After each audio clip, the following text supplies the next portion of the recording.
Olá, meus queridos, como vocês estão? Vamos falar agora sobre um assunto extremamente interessante, extremamente viável para muitas pessoas em breve aqui. Vou começar a fazer um esclarecimento incrível para vocês em breve de algo incrível que está chegando, de um treino e dieta para pessoas com determinados problemas. Problemas que têm uma solução. E um deles é diabetes. É o tema do vídeo de hoje. Vamos falar sobre diabetes tipo 1 e 2, que são as mais específicas dentre a maioria das diabetes que possuem. E não podemos deixar de começar esse vídeo sem falar de um cara extremamente importante dentro do conceito da diabetes, que é a insulina. A insulina, ela é um hormônio proteico, ou seja, uma proteína que, como toda proteína, é formada por uma cadeia de monômeros que é os aminoácidos. Todos são ligados por ligações peptídicas. Ela é produzida no pâncreas, mais especificamente nas ilhotas pancreáticas, as ilhotas de Langerhans, que são ilhotas formadas por células. As células pancreáticas se juntam, formando ilhas, e essas ilhas pancreáticas produzem a insulina, esse hormônio proteico. Função.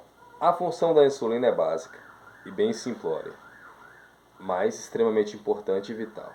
Ela pega a glicose no sangue e faz o processo de carreação para dentro das células, ou seja, ela regula os níveis de açúcar no sangue, ou seja, a glicose.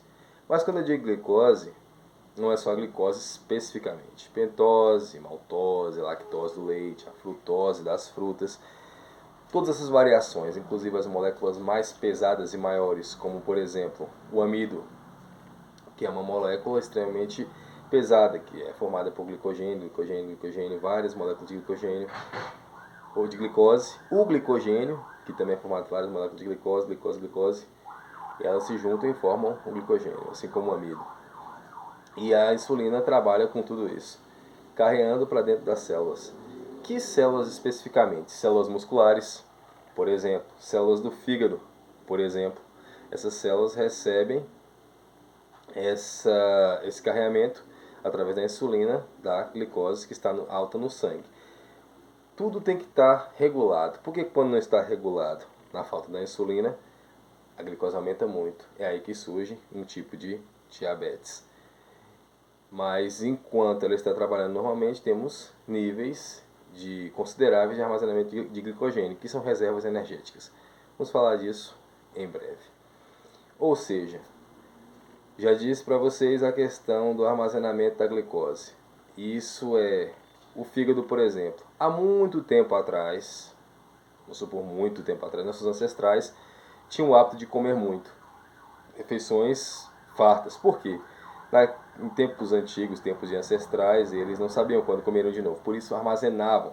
Eles armazenavam aquela gordura toda, mas depois eles gastavam em uma semana. Está no nosso gene, nos tempos atuais da humanidade, comer muito.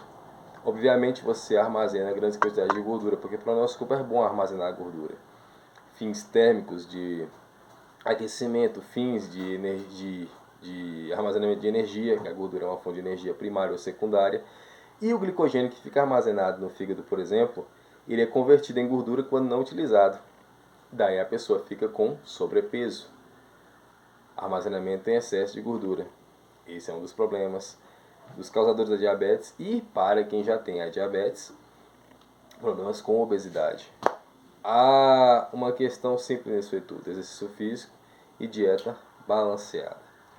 Mas a questão do acarreamento da insulina para as células musculares ou as células do fígado tem que ser feita quando o equilíbrio está acontecendo. Se você está com a glicose em 10, está mal. Se está em 300, está mal também. Então tudo é preciso de um equilíbrio.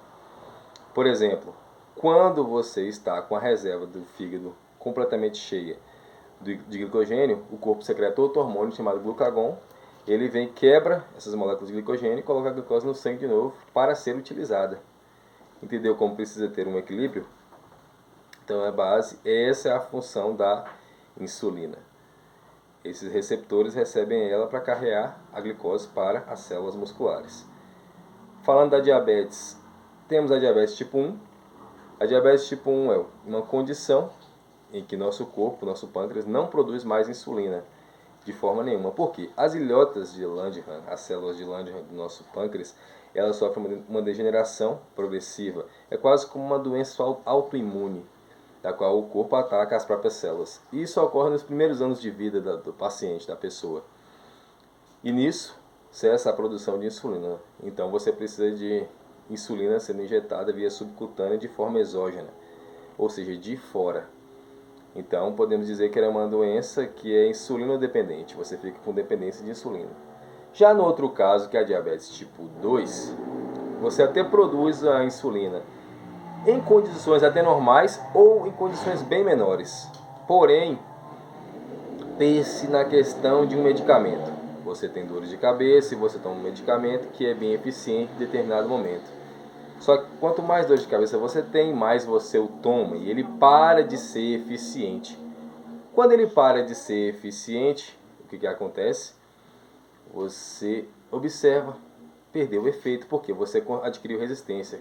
No tipo 2 é a mesma coisa que ocorre com a insulina. Daí, nesse caso específico, você toma um remédio via oral. E esse remédio via oral, o que ele vai fazer? Ele vai recuperar essa afinidade da célula muscular do fígado com a glicose e esse carreamento vai ser feito. Em até alguns casos ela vai recuperar a produção de insulina. Em casos muito graves, o paciente da tipo 2 também acaba tendo um recebimento exógeno de insulina, ou seja, subcutaneamente injetado. Mas é muito difícil isso ocorrer, só em casos bem graves.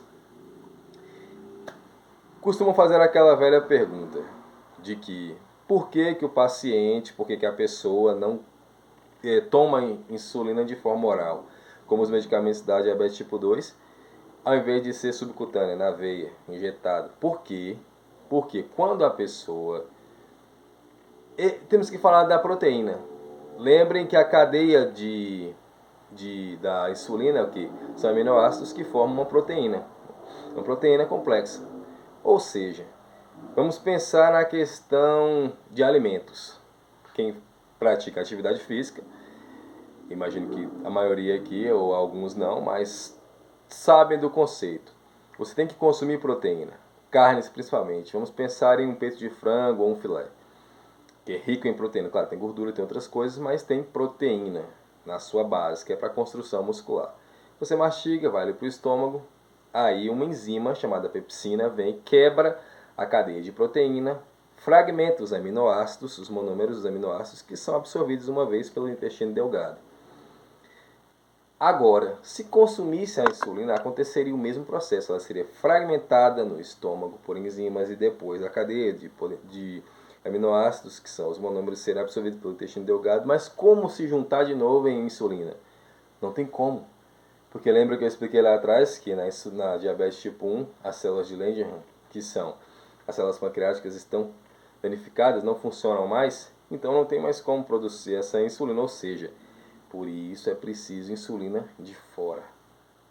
Em tempos muito antigos, era muito difícil que ocorresse isso. Por quê? Porque a medicina era arcaica, a medicina não era eficiente como é hoje. Hoje uma pessoa com diabetes tipo 1 e 2 consegue viver de forma muito eficiente com a administração de remédios, dieta e principalmente atividade física. Mas o que acontece? Naquele período a pessoa tinha diabetes mellitus, que era chamado devido às altas taxas de glicose, e até onde a pessoa urinava tinha um acúmulo de formigas porque era observado o nível de açúcar elevado no sangue. E a pessoa ficava com problemas nos vasos, aquela degeneração, problemas cerebrais, neurológicos, e a morte era iminente. Tanto que eles precisavam utilizar vários pâncreas de porcos para conseguir isolar um pouco de insulina. Isso não era nada eficiente. Mas hoje em dia nós temos algo chamado engenharia genética. Hoje a insulina é produzida de forma muito eficiente. Pega-se o gene, nosso gene de produção de insulina que está nas células pancreáticas, na célula de Langerhans do pâncreas, e colocam em uma bactéria. Essa bactéria não sabe que está com esse gene, que é nosso, olha que legal. Só que ela passa a produzir essa proteína, que é a insulina, sem ela saber. Então temos ali uma colônia que produz a proteína da insulina. Os médicos só isolam, fazem uma purificação, os especialistas, e depois distribuem para as pessoas que precisam dela. E isso é fantástico hoje em dia. É um avanço incrível da medicina. Temos avanços incríveis também na parte do que a parte do fitness, a parte da educação física. Por quê? Pessoas que têm diabetes costumam pensar que não conseguem ter uma vida atlética muito boa, construir um físico bacana, musculoso ou definido, ou ter uma qualidade de vida melhor no aspecto da doença em si, de controle dela, e podendo executar outras atividades. Mas eu digo para vocês que estão enganadas, porque agora, a partir de agora, tem um projeto novo aqui com vocês que vai tornar isso possível. Bom, aguardem para mais notícias, mas isso é para vocês diabéticos. Bom, enfim, então, foi isso. Valeu, meus queridos, muito obrigado e até a próxima. Você tá aqui para dar pausa, né? Mas tudo bem.